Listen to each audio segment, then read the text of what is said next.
Hello and welcome. This is Plus TV News at the hour. I'm Benga Aborowa. These are the stories making the headlines.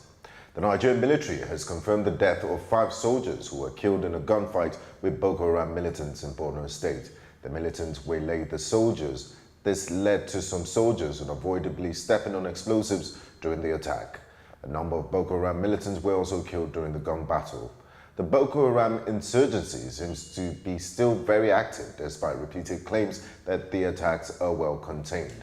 Many civilians and the military still remain targets of Boko Haram.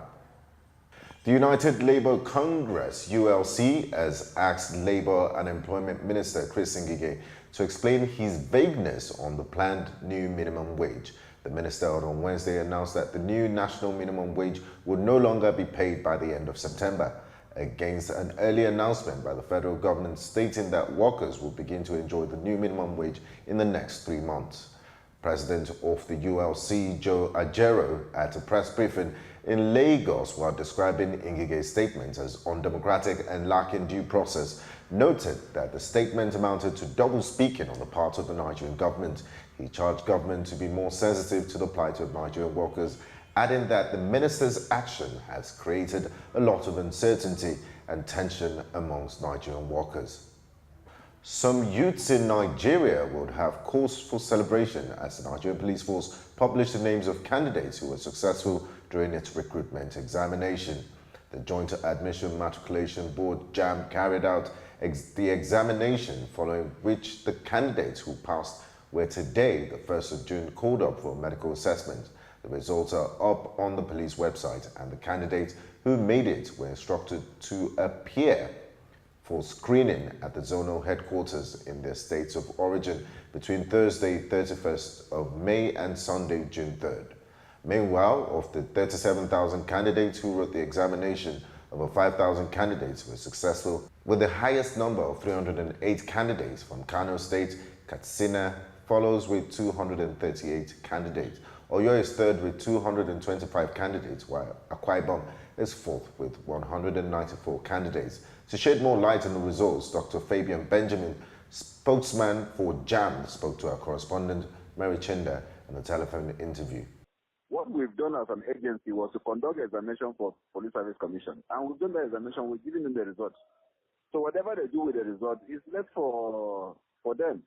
But what I understand from what I've seen is that the number was shared among the local governments. And if you share a number equally among the local governments, Kano has 44 local governments. It's natural that Kano will have the highest. Katsina has over 30 local governments. They will also have. Then you come to Akwa Ibom, Osun, where they have also 30 local governments and above. They will also have a lion's share. You can see Gombe. Gombe is another state. They have 74 because of the number of local governments that they have in Gombe. There were, however, some states that recorded a low number of candidates, including the Federal Capital Territory, with 42 candidates. And on the foreign scene, Kent police have confirmed that a boy was found inside a piece of luggage at the port of Dover. The boy, estimated to be about 16 years, was taken to hospital in a critical condition after UK Border Force officers found him on Wednesday. Andrea Iancu from Brazil in Romania has been charged with trying to smuggle the boy into the United Kingdom. Andrea remains in custody and is due to be arraigned soon. The luggage with the boy inside was found in the boot of a car when it was stopped in an examination area for vehicles from France coming into the UK. Kent police said the boy is much better. In business, although the Central Bank of Nigeria has recorded economic expansion for 14 consecutive months through its recently released Purchasing Managers Index, it says the rate of expansion has slowed down.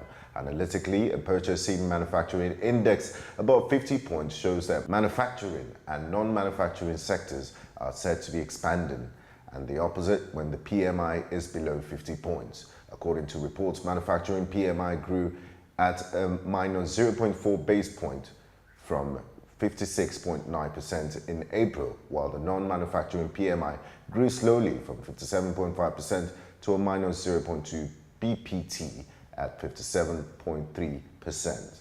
The CBN also showed that 24 of the 32 subsectors surveyed in the period recorded growth compared to the previous month. According to the report in May, Manufacturing PMI was at 56.5 index points and non-manufacturing stood at 57.3 points in May 2018. There were 10 growth reports in May, which include petroleum and coal products, paper, plastics, and rubber products. Also on the list were electrical equipment, food, beverage, and tobacco, cement, chemical, and pharmaceutical products. Other sectors that experienced growth include primary metal, printing and related support activities, and textile, apparel, leather, and footwear. And finally, in sports, two key staff of the Super Eagles, Nnamaka Anozie, a physiotherapist, and Ngozi Ngoka, an equipment manager, have been denied visas by the Austrian embassy in Nigeria, but officials were scheduled to accompany the team for the World Cup dress rehearsals from Sunday. The team is to camp in Austria before traveling to its World Cup base in Yesentuki on June 11. Super Eagles team administrator Dayo Ako expressed disappointment at the actions of the Austrian embassy, stating that the team will find it difficult to cope without the physiotherapist and equipment manager. Both officials have participated in the World Cup qualifying series and traveled with the national teams during previous tournaments. Germany's World Cup winning coach Joachim Löw on Friday ruled himself out of the run-in to take over at Real Madrid after reports he had been approached to replace Zinedine Zidane. At Germany's World Cup training camp at Epen, northern Italy, Löw confidently told reporters that he could totally rule that out after Spanish daily Marca claimed that Real had already approached him. Löw, who said Zidane's resignation was a surprise to him, added that he was, however, certain that Real Madrid would secure a very suitable substitute for Zinedine Zidane. Löw has only recently signed a contract extension with the German Football Federation until the 2022 World Cup and says he's fully focused on successfully defending the world title at Russia. And that brings us to the end of the bulletin at this hour. Do have a lovely evening. I am Benga Aboroa.